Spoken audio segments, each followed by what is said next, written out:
Okay, so we've got basically the entire melody now. The only part that's left that we need to go over is the bridge. And the bridge is very reminiscent. It's sort of based off of that intro, which is very cool. And he sort of takes it out of context, out of Somewhere Over the Rainbow for a quick second, and then works his way through great arranging and great composition back into the melody. So what I'll do is I'll play through the bridge and then back into the melody through the end of the song. So this is what the bridge sounds like, and then you'll hear where it goes from there.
Okay, so there's this like really awesome, pretty much seamless transition from the bridge back into the melody. And the end of the song is the same first 8 bars of the song. So the melody's, everything, the arrangement, everything is identical. So all we really need to know now is the bridge. And the bridge starts with this pickup.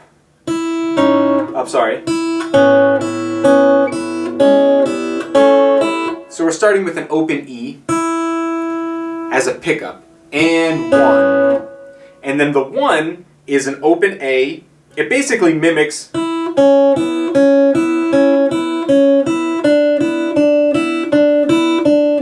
that introduction idea. And so we're basically starting with that open E, and then for the 2nd fret, we're keeping that 2nd fret B string there, but we're adding the 4th fret G string right there, plus the open A. But that open A is only present for the 1, for beat 1. So it's open E, and then this like little triple stop, open A plus 4 and 2, and then every other one is an open E string.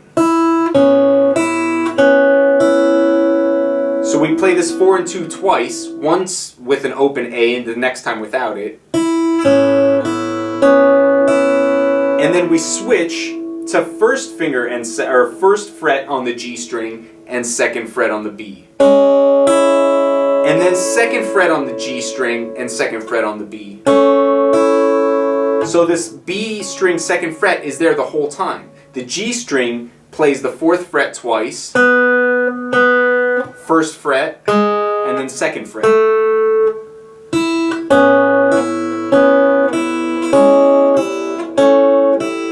Like that. And it has this real nice sort of like the intro, this ethereal sound where there are very washy chords kind of blending into each other. And then we switch.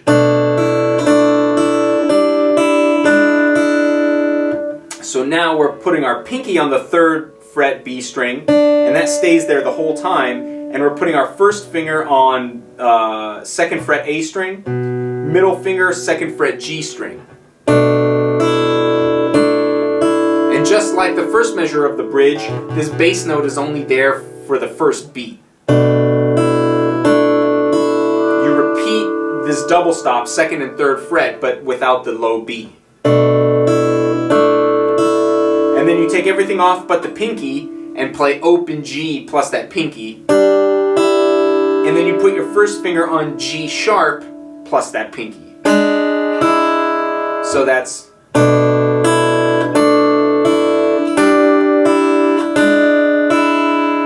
And then now we're barring the top 2 strings on the 2nd fret, 4th fret G string plus the open A. And it sit for 2 beats, and then we have this.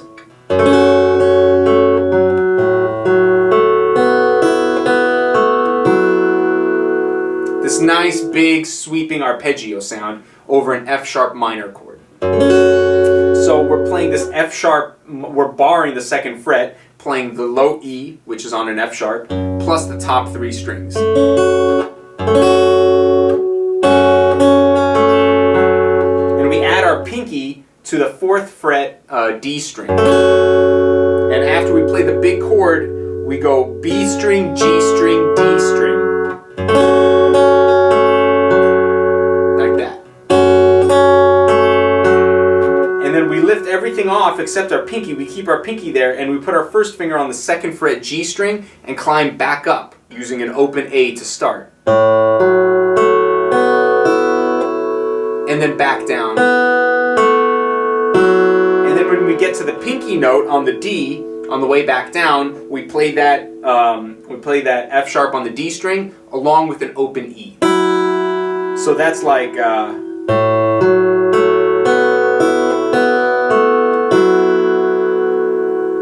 right there. So we have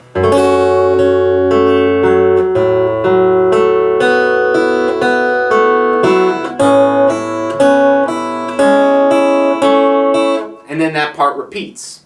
So the whole bridge so far sounds like this.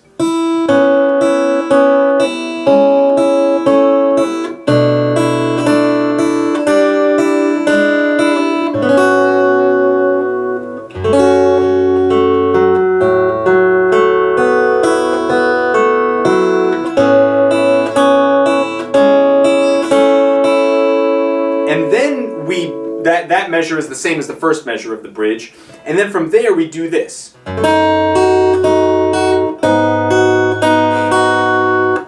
So now we're barring the 2nd fret with our pinky on the B string 4th fret, and we're playing low E, which is an F sharp, plus the G string, and then that pinky on the B.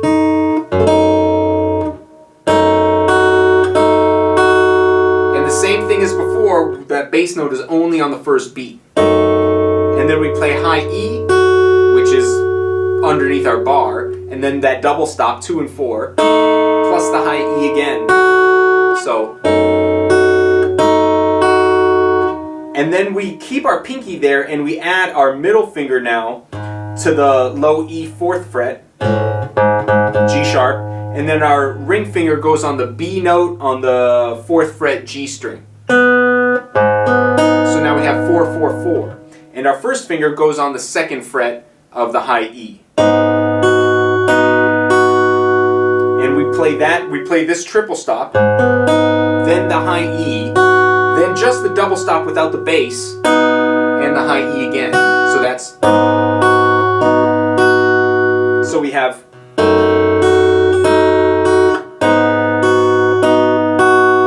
and then,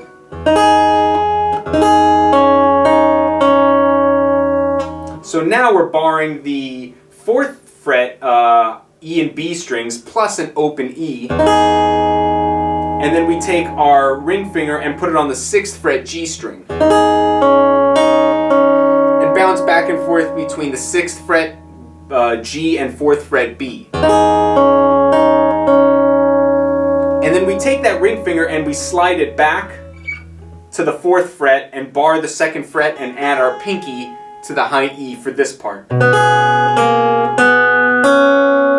So this part sounds like,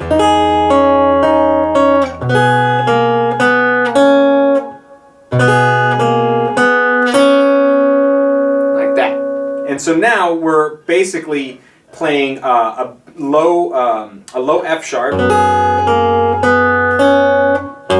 and then 4th fret on the G, 4th fret on the high E, and then we take our ring finger, drop it down a half step to the 3rd fret, back up to the 4th, and then the 2nd fret on the B string, which is underneath our bar, sounds like that. So far on this whole section we have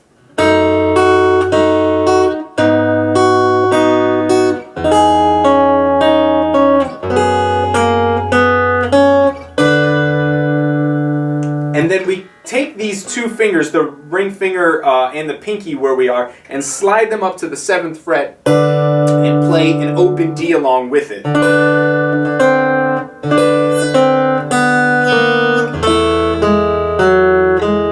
And then we have this big kind of cascading mix of open strings and closed notes. And this is the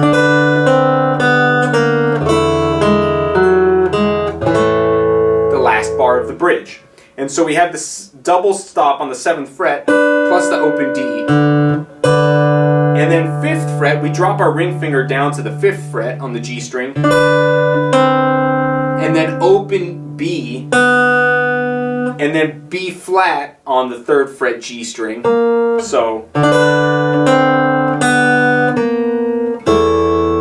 And then middle finger on the G string 2nd fret along with both open E's. And then we drop that down again to the 1st fret.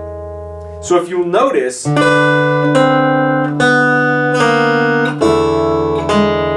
G string from the 7th fret is going 7th fret, 5th fret, open, which is the same as 4th fret, 3rd fret, 2nd fret, 1st fret. So it's basically goes from 7th fret and then a chromatic scale down from the 5th fret.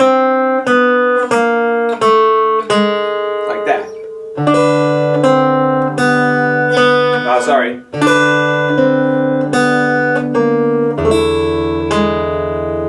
Like that. And then we play F sharp on the D string 4th fret, back to the G sharp, and then we're back at the beginning of the melody. So that sounds like this.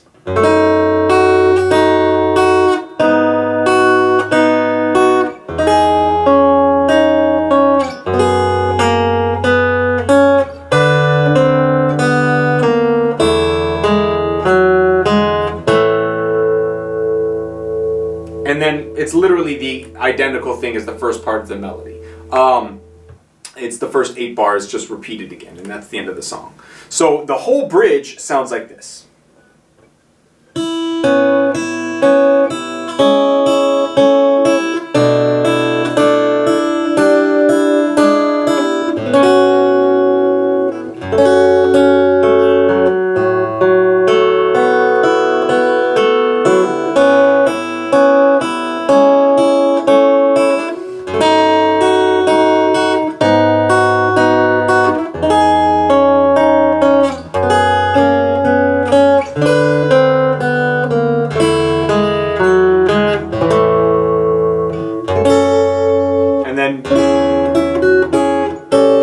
Back to the beginning, right? And that's the idea, right? So what I want you to do, I mean, there's so much material in here. You could literally play the song for a very long time and keep dissecting and keep learning new things about the harmony or about how to maneuver. Maybe you don't like one particular move. Maybe there's an easier way for you to do it, and that's totally okay.